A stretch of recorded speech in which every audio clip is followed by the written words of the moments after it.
Suara hujan yang menghantam atap rumah terdengar seperti ketukan 1000 jari, membangunkan Dina dari tidurnya.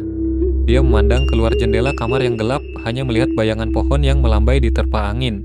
Jam menunjukkan pukul 2.30 pagi, waktu yang selalu membuatnya merasa waspada.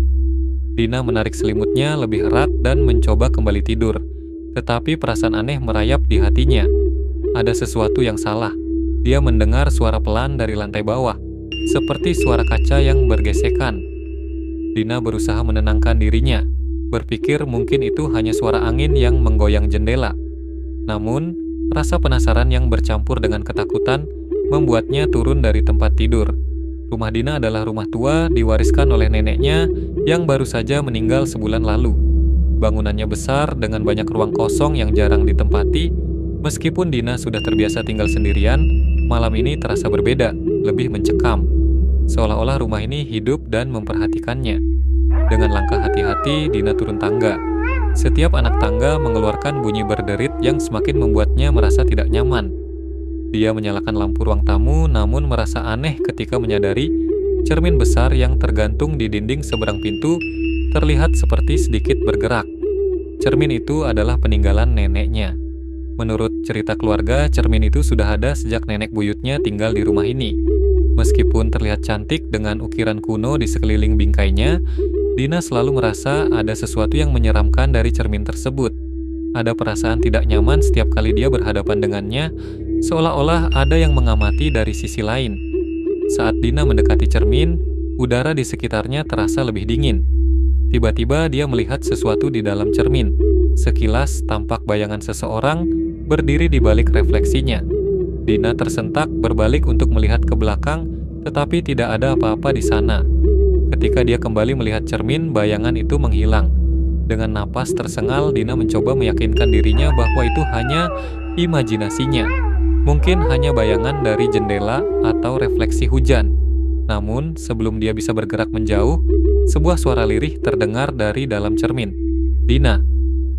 Dina mundur beberapa langkah, matanya terpaku pada cermin. Itu bukan suara angin, itu jelas memanggil namanya. Dia membeku, tidak tahu harus berbuat apa. Lalu perlahan-lahan sosok di cermin itu muncul kembali.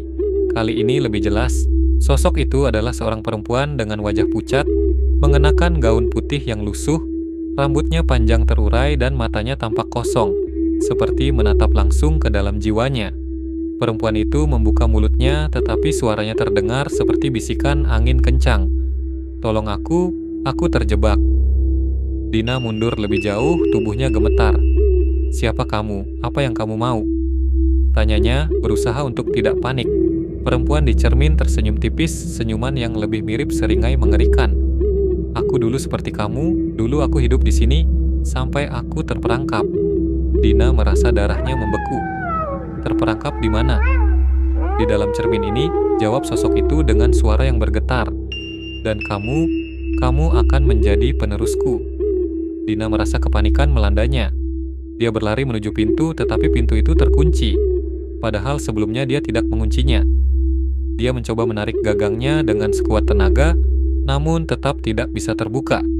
Suara dari dalam cermin semakin keras, seperti bisikan ratusan suara bercampur menjadi satu. "Dina, jangan lari, aku hanya ingin keluar." Dina menoleh ke cermin dan melihat sosok perempuan itu semakin mendekat ke permukaan kaca, seolah-olah dia bisa menembus keluar kapan saja. Lalu tiba-tiba, wajah perempuan itu berubah menjadi wajah neneknya. Dina terkejut, langkahnya terhenti. "Nenek?" tanyanya terkejut, suaranya hampir tidak terdengar. Wajah neneknya yang muncul di cermin tampak sedih. "Maafkan nenek, Dina. Nenek tidak pernah memberitahumu rahasia cermin ini. Setiap wanita di keluarga kita pada akhirnya akan terjebak di dalamnya." Dina menatap cermin itu dengan tatapan penuh kebingungan dan ketakutan. Apa maksud nenek? Cermin ini adalah kutukan.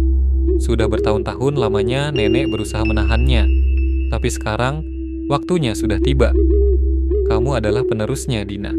Kamu harus menggantikan nenek menjaga cermin ini. Atau, kamu akan terseret masuk ke dalam.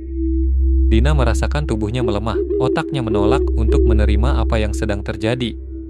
Namun, kenyataan bahwa neneknya terjebak dalam cermin mulai masuk akal. Selama ini neneknya selalu terlihat murung setiap kali berada di dekat cermin tersebut. Tapi bagaimana caranya menghentikan ini?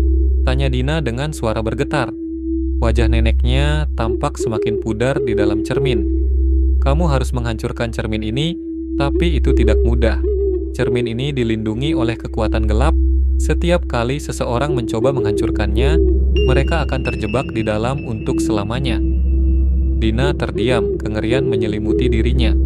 Jika dia mencoba menghancurkan cermin itu, dia mungkin akan terperangkap sama seperti neneknya. Tetapi jika dia tidak melakukannya, kutukan itu akan terus berlanjut, dan suatu hari, dia akan benar-benar terseret masuk. Tiba-tiba dari balik cermin, tangan pucat itu menembus kaca dan mencoba meraih Dina. Dina menjerit, berlari ke arah lemari dan menarik sebuah palu tua yang biasa digunakan neneknya.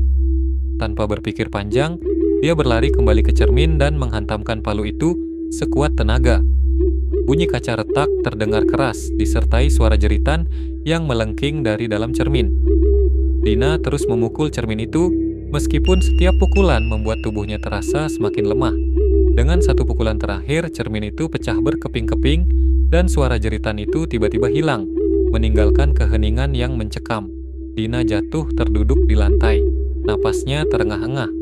Pecahan cermin berserakan di sekelilingnya, dan bayangan mengerikan yang tadinya menghantui telah lenyap. Namun dalam hati, Dina tahu bahwa meskipun cermin itu sudah hancur, kutukan itu mungkin belum sepenuhnya berakhir. Dia menatap ke arah pecahan cermin yang berserakan, dan di salah satu potongan yang masih utuh, dia melihat bayangan wajah neneknya yang tersenyum samar sebelum menghilang untuk selamanya.